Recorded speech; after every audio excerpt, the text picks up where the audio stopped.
The auction block the air was heavy inside the slave market. Chains rattled, voices shouted, and the smell of fear filled the hall. The alien girl stood on the wooden platform, her thin body trembling, her wrists bound with metal cuffs. Her large golden eyes searched the crowd, but there was no mercy in the faces staring back. Only hunger, greed, and cruelty. She had heard stories about humans before. Some were traitors, some were soldiers, and some were worse than monsters. They said humans bought slaves not just for work, but for pain, torture, and dark games. So when she saw a middle-aged human step forward near the front row, her heart froze. He was tall, with lines on his face that showed age and scars of past battles. His coat was worn, his boots dusty. He did not look like a rich man. But there was something in his eyes, calm, steady, unreadable. The auctioneer raised his voice. Lot number 23, a young alien female. Strong lungs, perfect skin, suitable for all uses. The crowd laughed. Some shouted offers. The girl flinched. She hugged herself, wishing to vanish. She whispered inside her mind, "Please, let me die instead." The human raised his hand slowly. His voice was steady when he spoke the first bid. The others looked at him with interest. Some whispered that he must want her for his private games. The girl's heart sank. Her nightmare was beginning. The auction went fast. 2 aliens in the back tried to outbid him. But he did not stop every time they raised the price. He matched it without a word. His eyes never left the girl. Not with desire, not with greed, but with something she could not name when the hammer finally fell. The hall shook with cheers and mocking laughter. The human had won. The chains were unlocked from the pole, and the guards shoved her forward. Her bare feet scraped the cold floor. She stumbled. But the human caught her arm before she fell. She expected his grip to be harsh. But it was firm and steady, almost gentle, still. Her fear screamed louder than reason. She pulled back, but he did not strike. He only guided her toward the exit. Outside, the night air was cool. She could hear the roar of the market fading behind them. The human walked in silence, not dragging her, not shouting. He carried a small pack on his back and led her to a modest transport. The girl's mind raced. Why is he so quiet? Why doesn't he act like the others? Every step made her wonder when the cruelty would begin. When the door of the transport closed, she sat in the corner, her body tight like a trapped animal. The human placed a blanket near her, not on her, just near.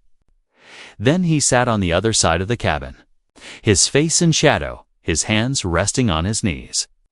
He did not look at her again. The girl stared at the blanket. Confused, her heart still beat fast. She wanted to ask, why? But her throat was dry. She wanted to believe. But the chains on her wrists reminded her of reality. The engine started. The ship lifted slowly, leaving the slave world behind. For the first time, she was not in a cage. But she felt no freedom yet, only questions and fear, and the middle-aged human. Sitting in silence, gave no answers, only the weight of mystery. Only the heavy thought that maybe her fate was about to change. But she did not know if it would be for life, for something far worse. The fear of chains. The small ship drifted away from the slave world. The girl sat in the corner, her knees pulled close to her chest. Her wrists still wore the cold cuffs, and the marks on her skin burned like fire. She kept her eyes on the human, watching every move, every breath. Her heart whispered the same words again and again. He will hurt me. He will hurt me. The middle-aged human sat across from her, silent, his face calm, almost unreadable. The engines hummed. The cabin lights flickered softly. He opened a small case, pulled out some tools, and began to work on something metal. The sharp clinks echoed in the cabin, making the girl flinch each time. She thought he was preparing weapons, chains, or some cruel device. Her throat was dry. She wanted to speak, to ask what he planned, but fear chained her voice. Her people had taught her silence was safer. Questions only earned pain. She pressed her back against the wall and tried to make herself invisible. After a while, the human stood. He stepped closer, and she froze. Every muscle in her body locked tight. Her nails dug into her palms. Her breath came quick and shallow. But he only knelt down and reached for her cuffs. The sound of metal scraping filled her ears. He was working on the locks. The girl blinked in shock. She thought it was a trick, a cruel game, she whispered in her mind. He will free me, then punish me when I run. Still. Her hands trembled when the first cuff fell open. Her skin felt strange without the weight of iron. He set the cuff aside, then opened the second. Both wrists were free. The marks were raw. Red lines that cut deep into her skin. The human looked at them, his brow heavy with something she did not understand. He reached into his pack and pulled out a small bottle. He poured clear liquid on a cloth and offered it to her. The girl pulled back, shaking her head. She thought it was poison. She thought it was a trap. But the human only placed the cloth beside her and returned to his seat. He said nothing. His silence was louder than words. Minutes passed. Her fear kept her frozen. But the burning on her wrists grew sharper. Slowly, she picked up the cloth. The cool touch of medicine spread across her skin, and the pain softened. A strange warmth grew inside her. It was not trust, not yet, but it was different from terror. The human closed his eyes and leaned against the wall. His breathing steady. He looked almost tired, like a man carrying many years of weight. The girl stared at him. Her mind fought with itself. Why would he free me? Why heal me? What does he want? Still, her fear was stronger. She thought of the stories whispered by other slaves humans who acted kind for a short time, only to reveal cruel hearts later. She hugged her knees tighter. She told herself not to believe, not to hope. The ship moved through the darkness of space. No stars could be seen through the small window. Only endless black.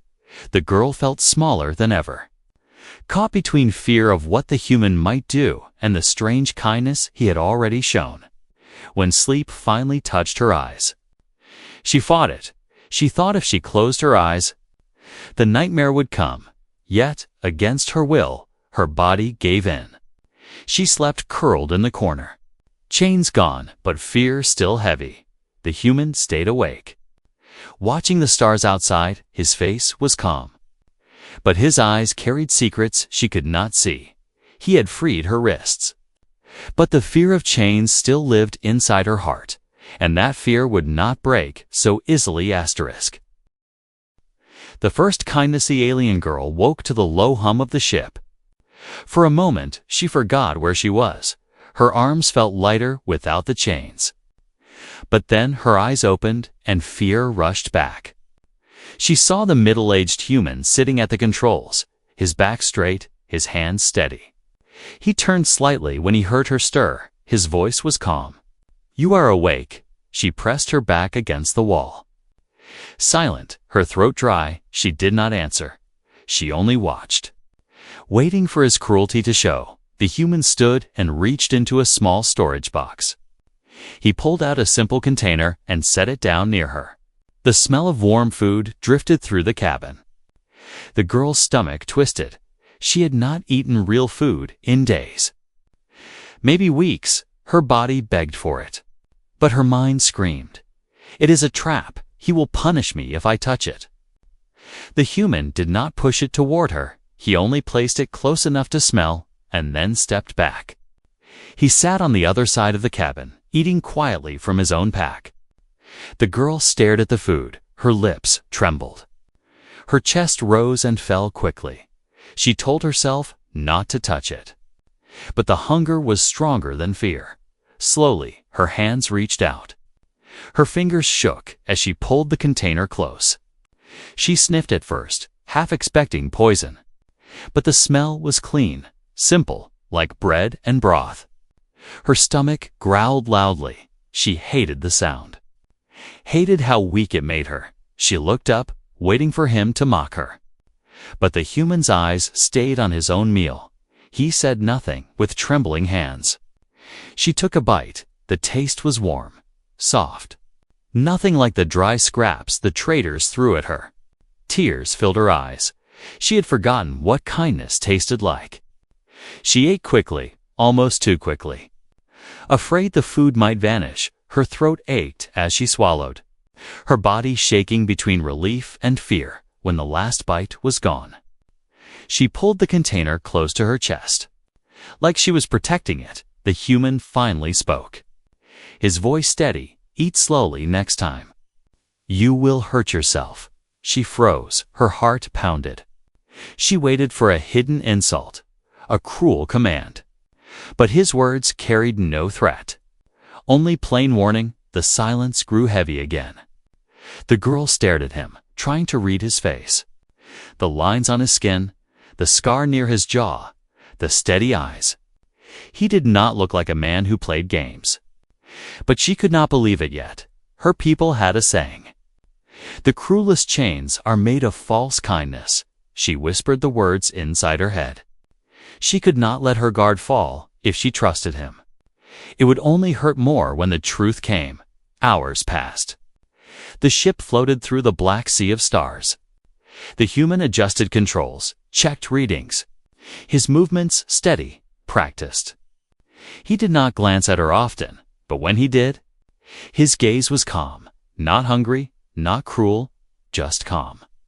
The girl curled under the blanket he had left near her. She touched the fabric with cautious fingers. It was soft, warmer than the stone floors of the cages she once knew. She whispered to herself, "Why? Why give me food? Why give me this?" The answer did not come. The human offered no explanation, only silence and small acts, and for the first time in years, the girl felt something strange inside her chest. It was not trust, not yet, but it was lighter than fear. It was the first drop of hope, and it terrified her more than the chains ever had. Asterisk shadows of the past the ship drifted silently through space. But inside the girl's mind, there was no silence. Her body rested under the blanket. Yet her heart was restless every time she closed her eyes. She saw the cages, the whip, the faces of other slaves who had vanished and never returned. She tried to fight the memories, but they came like storms. She saw herself younger, her village burning under the night sky. Strange ships landing with fire and thunder.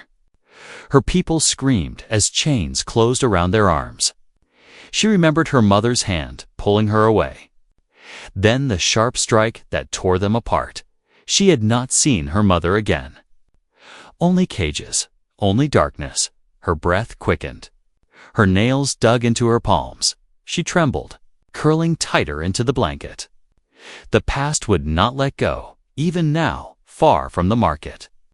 The pain lived inside her, it whispered. "You will always be a slave. You will never be free." The human glanced at her from the pilot's seat. He saw her shaking, but said nothing. His eyes lingered for a moment, then returned to the controls. His silence was not cold, but heavy, as if he understood that words could not fight ghosts. The girl pressed her forehead against her knees. She tried to remind herself where she was now.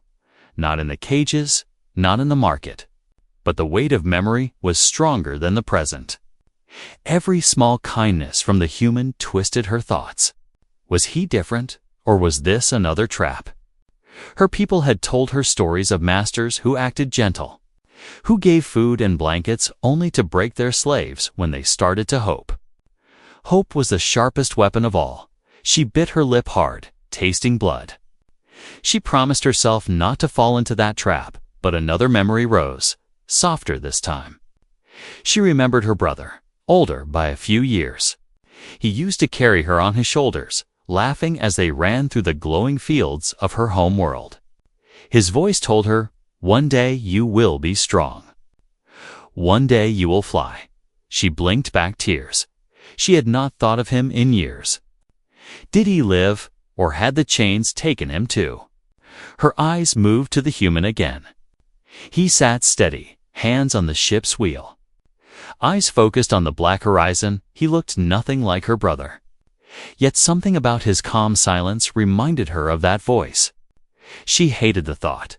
She hated that her mind dared compare a slaver to family.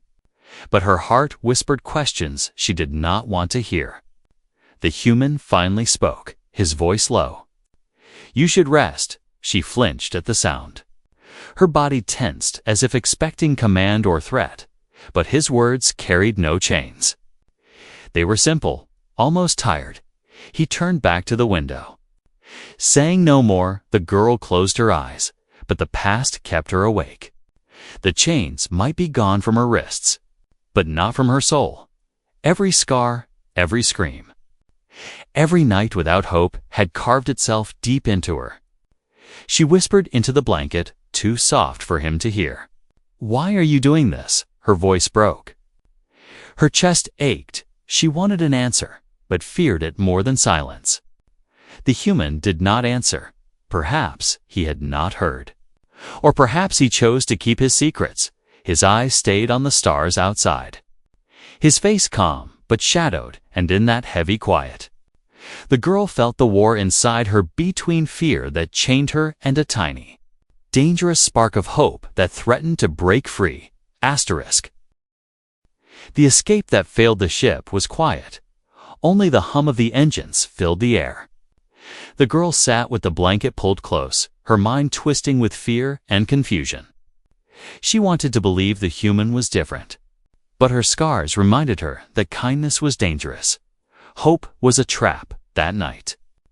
When the human finally closed his eyes and leaned back in his seat, the girl's heart raced. She stared at him in the dim light. His chest rose and fell slowly, his face calm. She told herself this was her chance. She whispered inside, "Run now, before the cruelty begins." Her bare feet touched the cold floor. She moved silently, every step measured. She glanced at the storage box near the wall. Inside she had seen tools, maybe even a knife. If she could find a weapon, maybe she could fight her way out. She reached the door panel, her fingers brushed against the buttons. She had seen the traders use such panels before. But she did not know how to fly a ship. Still, she thought, better to die in space than live as a slave. Her hand trembled as she pressed the release. The door hissed, a small warning light blinked red, and the sound cut through the silence. Her heart stopped. She turned quickly. The human was no longer asleep. He was standing, his eyes fixed on her. Fear struck like lightning. She pressed herself against the wall, ready for blows, ready for the punishment that always followed escape. Her breath came fast, her eyes wide, but no strike came. The human only looked at her, silent, steady. Finally, his voice came, calm and low. "Do you want to be free?" The girl froze. She could not believe the words. Her mind screamed. It was a trick, a cruel game. No master ever asked such a question. She shook her head hard, whispering, "Lies." Her voice cracked with fear. He stepped closer, slow, not raising his hands, his gaze steady. "I did not buy you to chain you." His words sounded heavy. Real, his face carried no smile, no cruelty. Only something she could not name. Her knees weakened. She wanted to believe. But belief was too dangerous. Her lips trembled. "If not chains, then what?" she whispered. Her voice so soft she thought he might not hear. The human's eyes darkened with old pain. "I once had a daughter," he said. His voice broke slightly before he steadied it. "She was taken, enslaved. I could not save her. I swore if I ever had the chance, I would save another." The girl's heart pounded. His words cut through her fear, but her mind still fought. What if it is a story? What if he lies? She pressed herself tighter to the wall. Her breath uneven, the human stepped back, giving her space, his voice firm but gentle. "The door is locked. You cannot open it. But if you want to leave when we land, I will not stop you." He turned away, sat back in his chair, and looked at the stars. His silence returned, heavy but without threat. The girl stood frozen, her hands shaking. Her escape had failed. Yet he had not punished her. No whips, no pain. Only words that confused her heart. She stared at his back, wondering if kindness could ever be true for the first time. She was not sure if the chains she feared most were the ones once on her wrists, or the ones inside her mind that still held her tight. The human's truth. The girl sat in the corner of the small ship, her heart still racing from the failed escape. She had expected pain, chains, or worse. Instead, the human had spoken words she could not understand. He said he did not buy her 4 chains. He said he once had a daughter. The cabin was quiet. The hum of the engines filled the silence. The human sat at the controls, his eyes on the stars, his face calm but heavy. Like a man who carried too much, the girl pulled the blanket tighter around her. Her thoughts clashed. Why would he tell me such a story? Why speak of his daughter? What does he want? Her fear whispered it was a trick, yet her heart replayed his words again and again. After a long time, she found her voice broken and soft. "Your daughter? What happened?" She did not mean to ask, but the question escaped. The human's shoulders stiffened. His jaw tightened. For a moment, he said nothing. Then his voice came low, steady, but filled with pain. "She was taken when she was your age. Raiders came. They burned. They stole. They sold her into the same chains you wore." His hands gripped the wheel tighter, his knuckles white. "I searched. I begged. I fought. But I was too late." The girl's chest ached. She knew the story too well. It was her story, her people's story. She saw the shadow of grief in his eyes, and for the first time, she felt something other than fear for him. She felt sorrow. The human leaned back, his gaze lost in the darkness outside. "I could not save her. That failure has followed me every day since." He paused, his voice thick with weight. "When I saw you on that block, I did not see a slave. I saw my daughter's eyes begging for mercy she never received." The girl's throat tightened. She wanted to speak, but the words stuck. Her heart warred with itself. If this is true, then he is not a monster. If it is true, then why me? Her voice came in a whisper. "You could have walked away." His eyes turned to her, steady and sharp. "And leave you there. Leave another soul to chains." "No." His answer was simple, without hesitation. Silence filled the cabin again. But it was not the same silence as before. It was heavier, deeper, filled with truths that could not be ignored. The girl hugged her knees, her mind still guarded. But cracks began to show in the walls of her fear. His story matched her pain. His grief felt real, yet part of her whispered, "What if it is just words? What if he lies to make me trust him?" The human seemed to read her doubt. He spoke again, his voice calm. "I do not ask you to believe me now. Trust is not a gift to demand. You will see in time." He stood and walked to a storage box. From it, he pulled a small folded cloth. He placed it gently on the floor near her. Inside was a piece of bread and a tiny metal charm shaped like a bird. "This was hers," he said softly. "My daughter carried it until she was taken. I keep it to remember. I give it to you now, not as chains, but as proof." The girl stared at the charm. Her hands shook as she picked it up. The metal was cool against her skin. Simple, small, yet heavy with meaning. Her golden eyes lifted to him, searching. For the first time since the auction block, her fear did not scream as loud. Instead, something else stirred, fragile and dangerous. A small spark of belief that maybe his truth was real, Asterisk. Enemies in the dark, the girl held the small metal charm in her hands. Turning it slowly, the shape of the bird caught the dim light. It was simple, but it felt alive with memory. She did not know if she could trust his story. But the weight of the charm made her heart softer. The human sat at the controls, his eyes watching the star maps, his face calm but alert. He checked the scanners again and again, as if expecting something. The girl noticed the way his jaw tightened, the way his eyes narrowed. Something was wrong. Then the alarm beeped, sharp and cold. The screen lit up with red marks.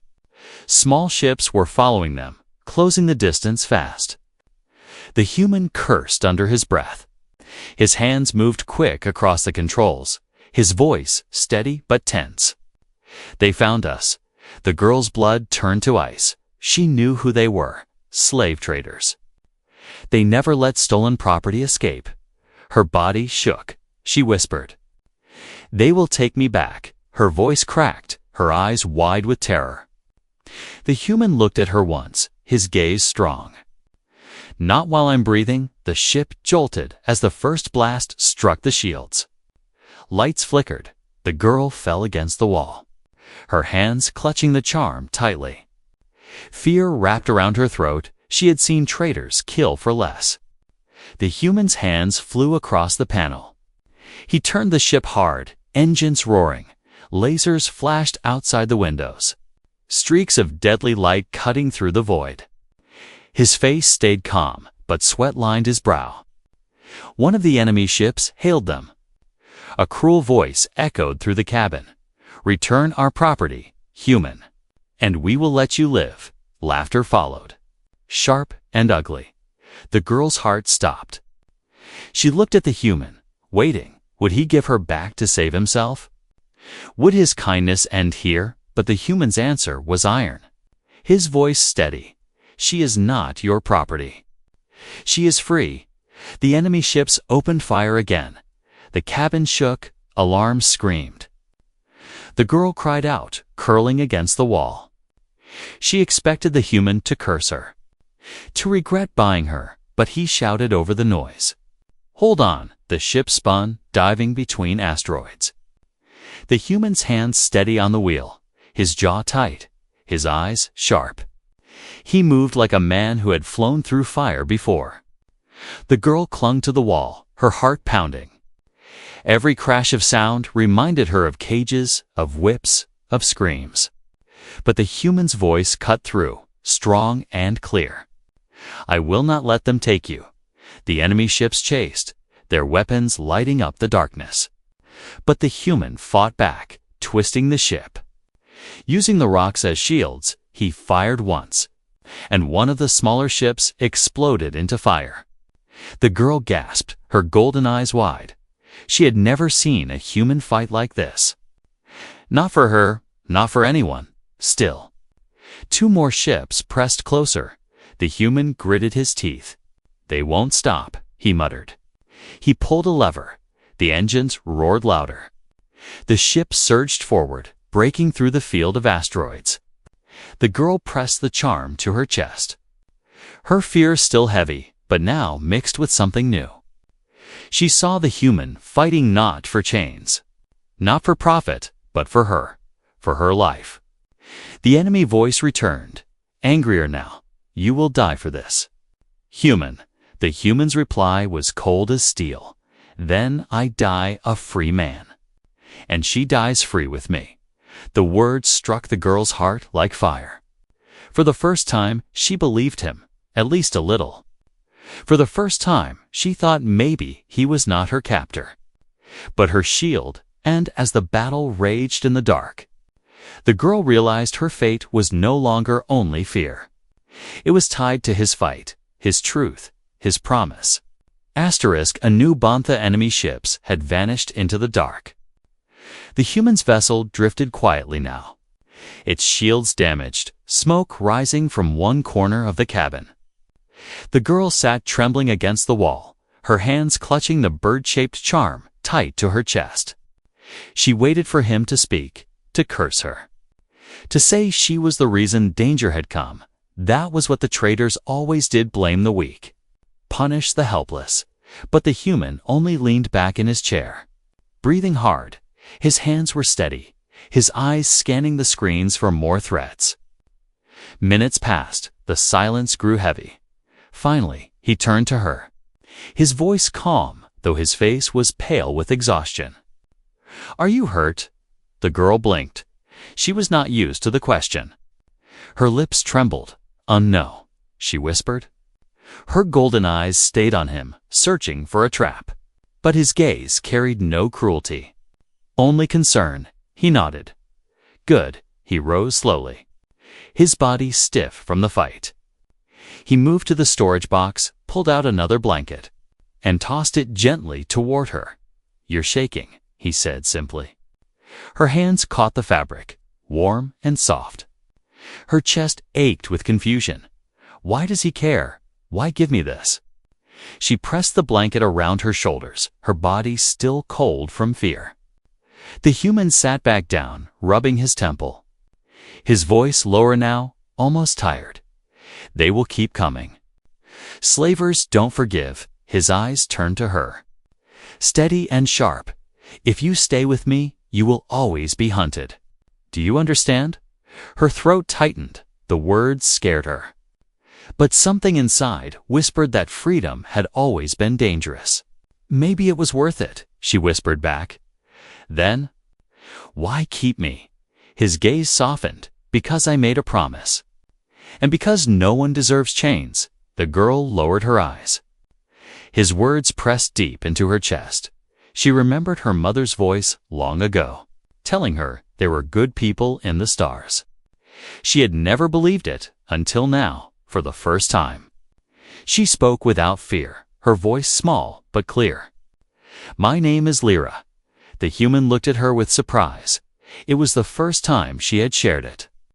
He nodded once. "Serious Lyra," he repeated.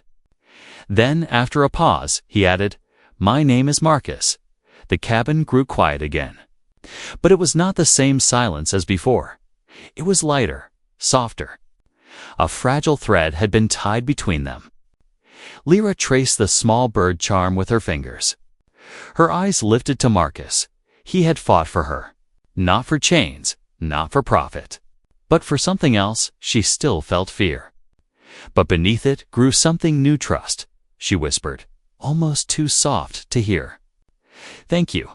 The words tasted strange, like they belonged to another life. But Marcus only gave a small nod, as if thanks were unnecessary. The ship drifted onward through the stars, damaged but still alive. And for the first time since the auction block, Lyra no longer felt like cargo, no longer like property. She felt seen. She felt human. The fear inside her had not vanished. But a new bond had begun to form, a bond stronger than chains. Asterisk.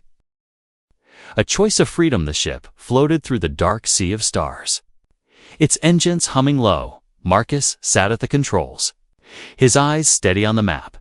Lyra sat wrapped in the blanket. The charm in her hand, she still felt fear, but it no longer ruled her every breath. Days passed quietly. Marcus spoke little, but when he did, his words carried no chains.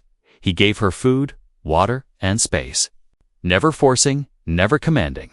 Lyra watched him with cautious eyes, searching for hidden cruelty, but none came. One evening, when the stars burned brighter outside the window, Marcus turned in his chair, his voice calm. "Lyra, soon we will reach a safe port." Her golden eyes widened. She gripped the blanket tighter. Her heart beat fast. "Safe port," she repeated softly. The word felt strange. He nodded. "There are colonies where slavers have no power. If you want, I can leave you there. You will be free." The words struck her like lightning. Free. She had dreamed of freedom, prayed for it. But now that it was in front of her, fear wrapped tighter. Her lips trembled. "And you," she whispered. Marcus looked at her, his gaze calm. "I will continue my work. There are others to save. You owe me nothing." You can go your own way. Her mind spun. Part of her screamed to take the chance to run, to hide where no one would ever touch her again. But another voice whispered, "He fought for you. He fed you. He gave you his daughter's charm. Could you walk away?" Her memories clashed inside her. The cages, the pain, the screams. They told her not to trust, not to hope. Hope was dangerous. But then she remembered Marcus standing against the slavers, his voice iron, "She is free." He had risked his life for her. Tears burned her eyes. She whispered, "If I leave, will they still come for me?" Marcus nodded slowly. "Yes, slavers never stop. But you will have others around you, people who can protect you. You can build a new life." Her heart ached. She thought of her lost family. Her brother, her mother, her people, all gone. Could she truly build a life among strangers? Her voice shook as she asked, "And if I stay?" Marcus's eyes softened. "Then we face the danger together, but it will be your choice." Not chains. The words broke something inside her. For the first time, someone gave her choice, not command. It was freedom not just in body, but in soul. She pressed the charm to her chest. Her tears slipped down her face. She whispered, "I don't want to be alone again."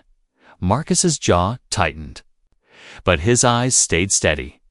"Then you don't have to be." The cabin fell silent. But it was no longer heavy with fear. It was quiet like the space between stars. Vast yet gentle, Lyra looked at him. Her heart trembling, she had been given freedom. But she chose something else. She chose not to walk away. She whispered, "I will stay," her voice weak but firm. Marcus gave a single nod, no smile, no cheer, only respect. Then we moved forward together, and for the first time, Lyra felt her choice was truly hers, not forced, not stolen. A choice born of trust, fragile but real. Asterisk the beginning of family, the choice had been made. Lyra stayed, the words still echoed in her mind. Stay, for the first time in her life, her fate was not decided by chains, guards, or auctioneers. It was hers. Marcus adjusted the controls. His face calm, but carrying a quiet weight. He did not thank her, did not question her. He simply accepted her choice as truth. That respect was heavier than any promise. Days passed as the ship drifted toward distant stars. The scars on Lyra's wrists began to fade. Her eyes no longer darted in constant fear. Sometimes she even slept without nightmares, though shadows of her past still visited. Marcus never asked, never forced her to speak. He gave her silence, and strangely, that silence became comfort. One morning, Marcus handed her a small datapad. His voice calm, "Learn the controls if something happens to me. You should know how to fly." Her golden eyes widened. She whispered, "You would trust me." He looked at her firmly. "I already do." The words struck her harder than any whip. Not with pain, but with warmth, trust. No one had ever given her that before. Slowly, her trembling hands touched the screen. He guided her gently, his voice steady. Not commanding, but teaching in the evenings. She sometimes spoke of her home, of the glowing fields, of her brother who once promised she would fly. Marcus listened quietly, never interrupting. His eyes carried sorrow, but also respect. He did not see her as weak. He saw her as someone still standing despite the chains. One night, as the stars burned bright beyond the window, Marcus sat cleaning an old tool, his voice low.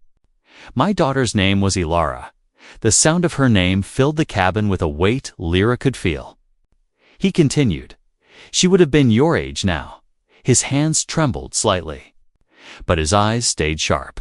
"I failed her, but I will not fail you." Lyra's chest ached. She wanted to answer, but words broke in her throat. She placed the small bird charm on the table between them. Her voice soft but clear. "Then we carry her together." Marcus looked at her, his eyes deep with unspoken grief.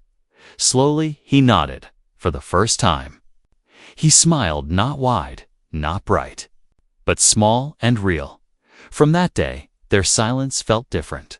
Not heavy, not lonely, but shared. When they reached the safe port, Marcus kept his promise. He stopped the ship and opened the ramp. The bright lights of the colony stretched beyond, a place of freedom and new life. He turned to her, his voice steady. "The choice is still yours. Lyra, you can step out, build your own life. Or you can stay with me." Her heart trembled. She thought of her lost family, her empty years in chains, the nights of terror. Then she looked at Marcus, the man who gave her food, who fought for her, who gave her freedom and asked nothing in return. Her voice came firm. "I stay." Marcus gave no argument, no surprise, only a slow nod. His eyes softened. "Then you are no longer alone." The ramp closed. The ship lifted again into the stars, not master and slave, not rescuer and rescued, but something more. Two souls, scarred by loss, bound not by chains, but by choice, moving forward together. And in that moment, Lyra felt the truth in her heart. She was not his property. She was not his burden. She was his family. Asterisk.